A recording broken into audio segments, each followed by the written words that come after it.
Habari Gani. What's the news? The word today is Umoja, unity, unity of the Black family. I just finally got my table set up with my Kwanzaa artifacts. I have been celebrating Kwanzaa for over 20 years. I love it. I believe in it. The principles are so important to me.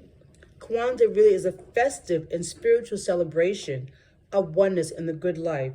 It's centered around the Nguzo Saba, the 7 principles that emphasize the unity of our Black families. Family in the African culture and the Black culture, African American culture, is the foundation, like this macaca, like the mat. It's the foundation, and we see it all the time when we see young people who don't have families. When we visit our elders who don't have family, we understand the importance of family. So it's okay that we unify and celebrate Black family. We have a right to have a family, to have our children.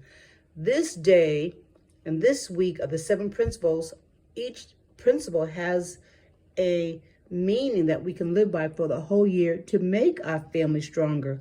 With a strong family, we have a strong community. This year I'll be reading from African American Book of Values for the 7 days with my family.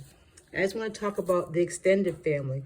It says the extended family is aunts, uncles, nephews, nieces, cousins, and other relatives who are not blood relation.